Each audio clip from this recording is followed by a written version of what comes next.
英語聞き流しリスニング、英語テキストと MP3 音声ダウンロードはホームページからご利用いただけます。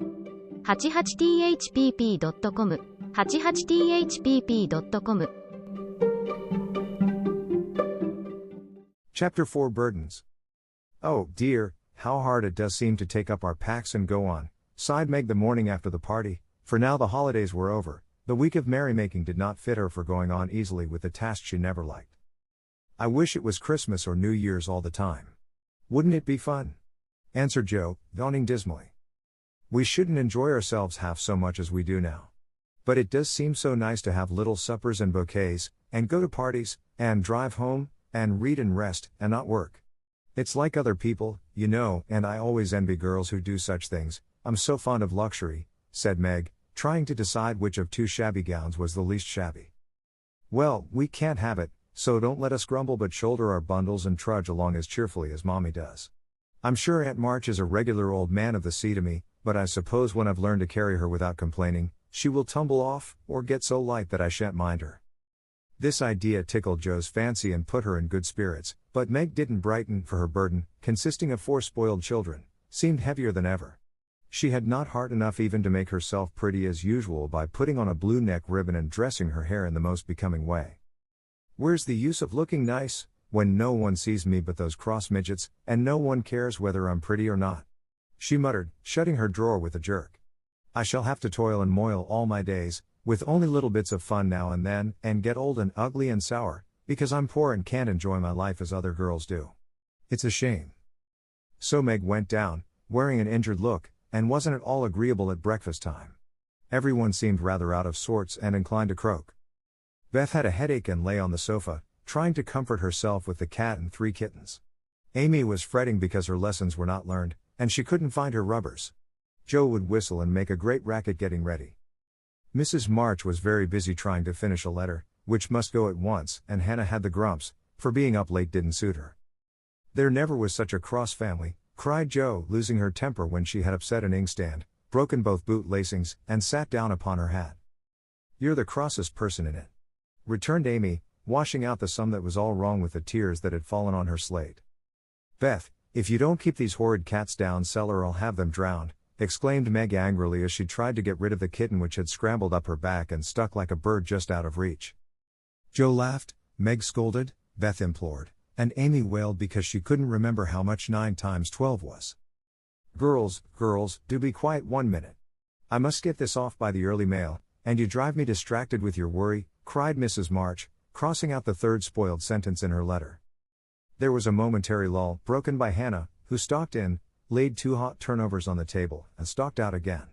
These turnovers were an institution, and the girls called them muffs, for they had no others and found the hot pies very comforting to their hands on cold mornings. Hannah never forgot to make them, no matter how busy or grumpy she might be, for the walk was long and bleak. The poor things got no other lunch and were seldom home before 2.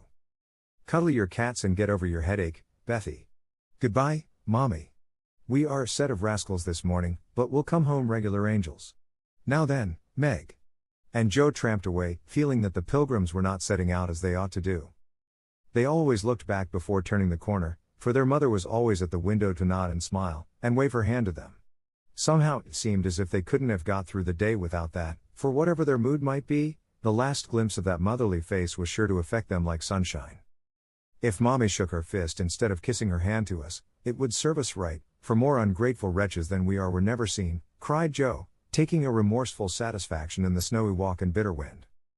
Don't use such dreadful expressions, replied Meg from the depths of the veil in which she had shrouded herself like a nun sick of the world. I like good strong words that mean something, replied Joe, catching her hat as it took a leap off her head preparatory to flying away altogether. Call yourself any names you like, but I am neither a rascal nor a wretch, and I don't choose to be called so.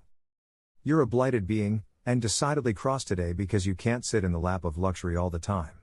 Poor dear, just wait till I make my fortune, and you shall revel in carriages and ice cream and high-heeled slippers, and posies, and red-headed boys to dance with.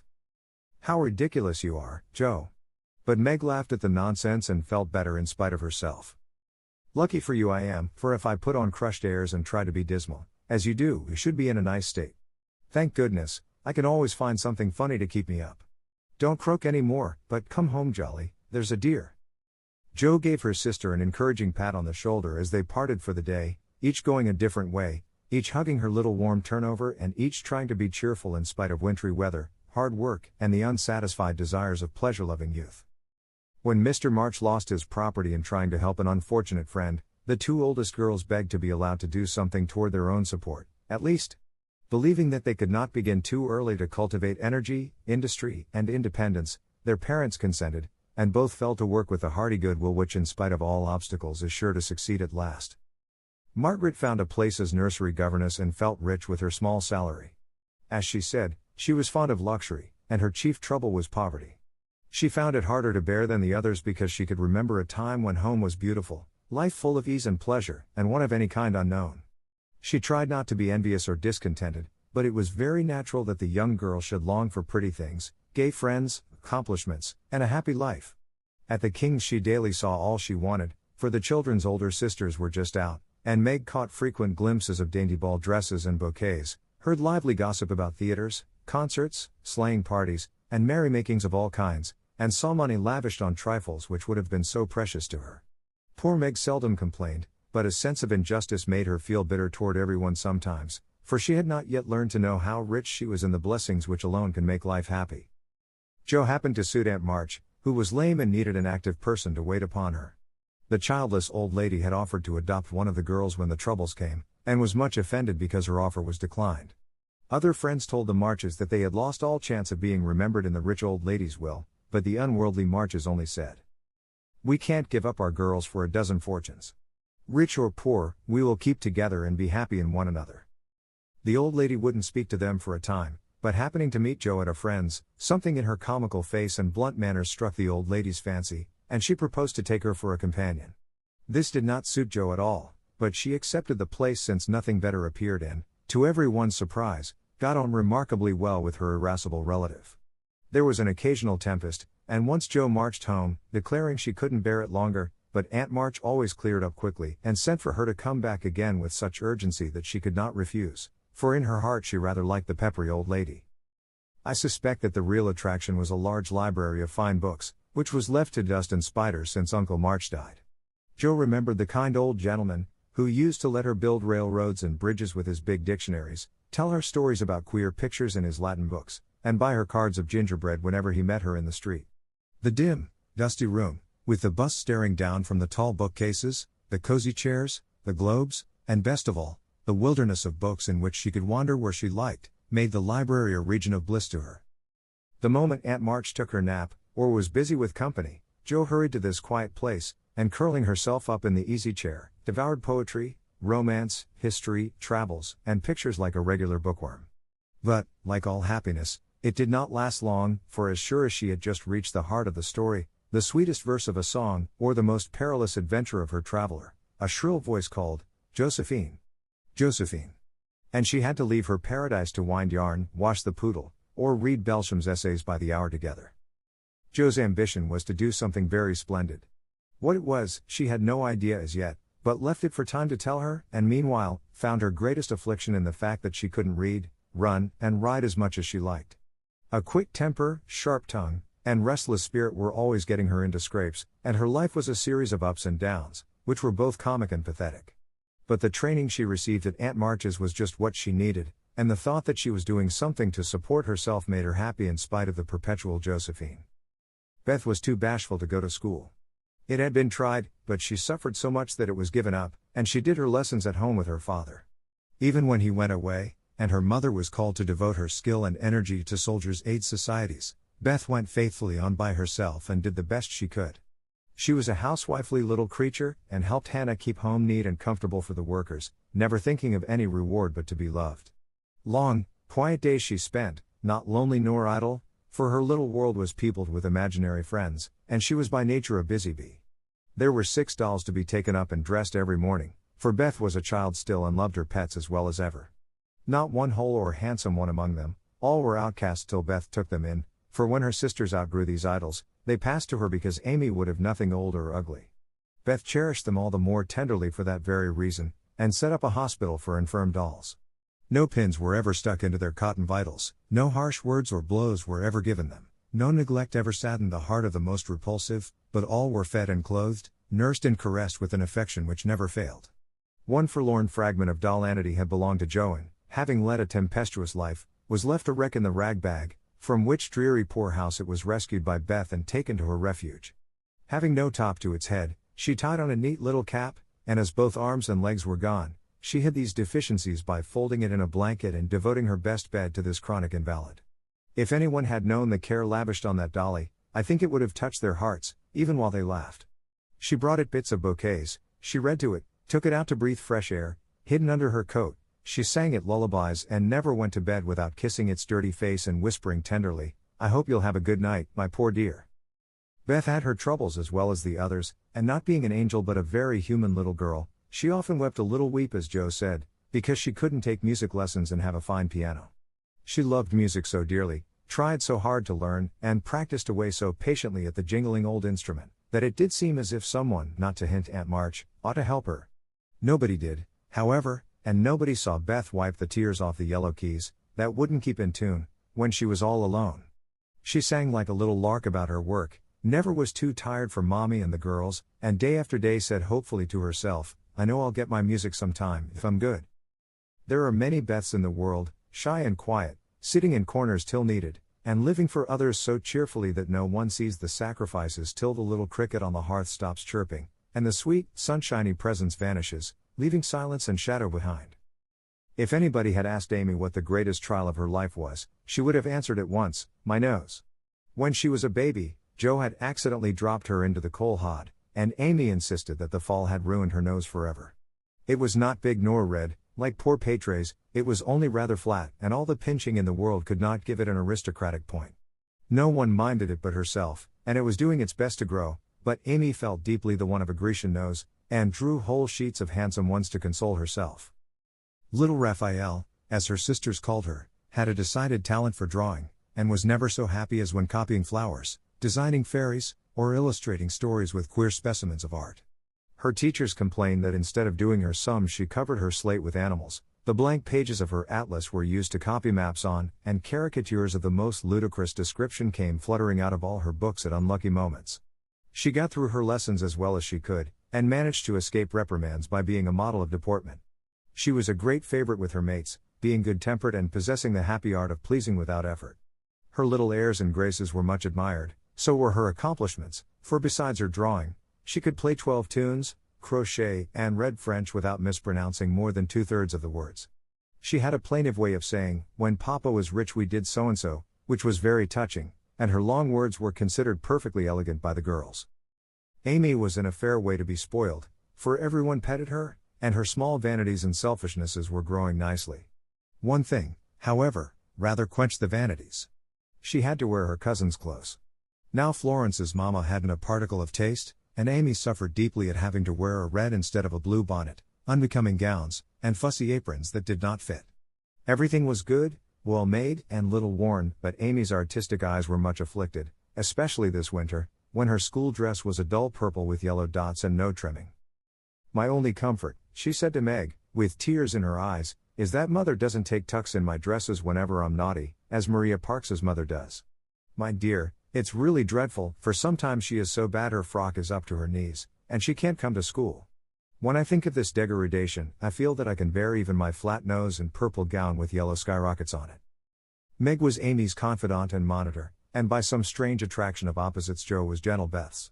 To Jo alone did the shy child tell her thoughts, and over her big harum-scarum sister Beth unconsciously exercised more influence than anyone in the family. The two older girls were a great deal to one another, but each took one of the younger sisters into her keeping and watched over her in her own way, playing mother they called it, and put their sisters in the places of discarded dolls with the maternal instinct of little women. "Has anybody got anything to tell? It's been such a dismal day I'm really dying for some amusement," said Meg, as they sat sewing together that evening. "I had a queer time with Aunt today, and, as I got the best of it, I'll tell you about it," began Jo, who dearly loved to tell stories. "I was reading that everlasting Belsham, and droning away as I always do, for Aunt soon drops off, and then I take out some nice book, and read like fury till she wakes up. I actually made myself sleepy, and before she began to nod, I gave such a gape that she asked me what I meant by opening my mouth wide enough to take the whole book in at once. I wish I could, And be done with it, said I, trying not to be saucy. Then she gave me a long lecture on my sins, and told me to sit and think them over while she'd just lost herself for a moment. She never finds herself very soon, so the minute her cap began to bob like a top-heavy dahlia, I whipped the Vicar of Wakefield out of my pocket, and read away, with one eye on him and one on Aunt. I just got to where they all tumbled into the water when I forgot and laughed out loud. Aunt woke up and, being more good-natured after her nap, told me to read a bit and show what frivolous work I preferred to the worthy and instructive Belsham. I did my very best, and she liked it, though she only said, "I don't understand what it's all about. Go back and begin it, child." Back I went, and made the primroses as interesting as ever I could. Once I was wicked enough to stop in a thrilling place, and say meekly, "I'm afraid it tires you, ma'am. Shan't I stop now?" She caught up her knitting, which had dropped out of her hands, gave me a sharp look through her specs, and said, in her short way, "Finish the chapter, and don't be impertinent, miss." "Did she own she liked it?" asked Meg. "Oh, bless you, no. But she let old Belsham rest, and when I ran back after my gloves this afternoon, there she was, so hard at the vicar that she didn't hear me laugh as I danced a jig in the hall because of the good time coming. What a pleasant life she might have if only she chose. I don't envy her much, in spite of her money, for after all rich people have about as many worries as poor ones, I think," added Joe. "That reminds me," said Meg, "that I've got something to tell. It isn't funny, like Joe's story, but I thought about it a good deal as I came home. At the King's today I found everybody in a flurry, and one of the children said that her oldest brother had done something dreadful, and Papa had sent him away. I heard Mrs. King crying and Mr. King talking very loud, and Grace and Ellen turned away their faces when they passed me, so I shouldn't see how red and swollen their eyes were. I didn't ask any questions, of course, but I felt so sorry for them and was rather glad I hadn't any wild brothers to do wicked things and disgrace the family. I think being disgraced in school is a great deal tryiner than anything bad boys can do," said Amy, shaking her head, as if her experience of life had been a deep one. "Susie Perkins came to school today with a lovely red carnelian ring. I wanted it dreadfully, and wished I was her with all my might. Well, she drew a picture of Mr. Davis, with a monstrous nose and a hump, and the words, 'Young ladies, my eye is upon you,' coming out of his mouth in a balloon thing. We were laughing over it when all of a sudden his eye was on us, and he ordered Susie to bring up her slate. She was paralyzed with fright, but she went, and oh, what do you think he did? He took her by the ear. Just fancy how horrid. And led her to the recitation platform, and made her stand there half an hour, holding the slate so everyone could see." "Didn't the girls laugh at the picture?" asked Joe, who relished the scrape. "Laugh? Not one. They sat still as mice, and Susie cried quarts, I know she did. I didn't envy her then, for I felt that millions of carnelian rings wouldn't have made me happy after that. I never should have got over such a agonizing mortification." And Amy went on with her work, in the proud consciousness of virtue and the successful utterance of 2 long words in a breath. "I saw something I liked this morning, and I meant to tell it at dinner, but I forgot," said Beth, putting Joe's topsy-turvy basket in order as she talked. "When I went to get some oysters for Hannah, Mr. Lawrence was in the fish shop, but he didn't see me, for I kept behind the fish barrel, and he was busy with Mr. Cutter the fishman. A poor woman came in with a pail and a mop, and asked Mr. Cutter if he would let her do some scrubbing for a bit of fish, because she hadn't any dinner for her children, and had been disappointed of a day's work. Mr. Cutter was in a hurry and said no, rather crossly, so she was going away, looking hungry and sorry, when Mr. Lawrence hooked up a big fish with the crooked end of his cane and held it out to her. She was so glad and surprised she took it right into her arms, and thanked him over and over. He told her to go along and cook it, and she hurried off, so happy. Wasn't it good of him? Oh, she did look so funny, hugging the big, slippery fish, and hoping Mr. Lawrence's bed in heaven would be easy." When they had laughed at Beth's story, they asked their mother for one, and after a moment's thought, she said soberly, "As I sat cutting out blue flannel jackets today at the rooms, I felt very anxious about Father, and thought how lonely and helpless we should be, if anything happened to him. It was not a wise thing to do, but I kept on worrying till an old man came in with an order for some clothes. He sat down near me, and I began to talk to him, for he looked poor and tired and anxious. 'Have you sons in the army?' I asked, for the note he brought was not to me. 'Yes, ma'am. I had 4, but 2 were killed, one is a prisoner, and I'm going to the other, who is very sick in a Washington hospital.' He answered quietly. 'You have done a great deal for your country, sir,' I said, feeling respect now, instead of pity. 'Not a mite more than I ought, ma'am. I'd go myself, if I was any use. As I ain't, I give my boys, and give 'em free. He spoke so cheerfully, looked so sincere, and seemed so glad to give his all, that I was ashamed of myself. I'd given one man and thought it too much, while he gave 4 without grudging them. I had all my girls to comfort me at home, and his last son was waiting, miles away, to say goodbye to him perhaps. I felt so rich, so happy thinking of my blessings, that I made him a nice bundle, gave him some money, and thanked him heartily for the lesson he had taught me. Tell another story, mother, one with a moral to it, like this. I like to think about them afterward, if they are real and not too preachy, said Joe, after a minute's silence. Mrs. March smiled and began at once, for she had told stories to this little audience for many years, and knew how to please them. Once upon a time, there were 4 girls, who had enough to eat and drink and wear, a good many comforts and pleasures, kind friends and parents who loved them dearly, and yet they were not contented. Here the listeners stole sly looks at one another, and began to sew diligently. These girls were anxious to be good and made many excellent resolutions, but they did not keep them very well, and were constantly saying, if only we had this, or if we could only do that, quite forgetting how much they already had, and how many things they actually could do. So they asked an old woman what spell they could use to make them happy, and she said, when you feel discontented, think over your blessings, and be grateful. Here Joe looked up quickly, as if about to speak, but changed her mind, seeing that the story was not done yet. Being sensible girls, they decided to try her advice, and soon were surprised to see how well off they were. One discovered that money couldn't keep shame and sorrow out of rich people's houses, another that, though she was poor, she was a great deal happier, with her youth, health, and good spirits, than a certain fretful, feeble old lady who couldn't enjoy her comforts. A third that, disagreeable as it was to help get dinner, it was harder still to go begging for it, and the fourth, that even carnelian rings were not so valuable as good behavior. So they agreed to stop complaining, to enjoy the blessings already possessed, and try to deserve them, lest they should be taken away entirely, instead of increased, and I believe they were never disappointed or sorry that they took the old woman's advice.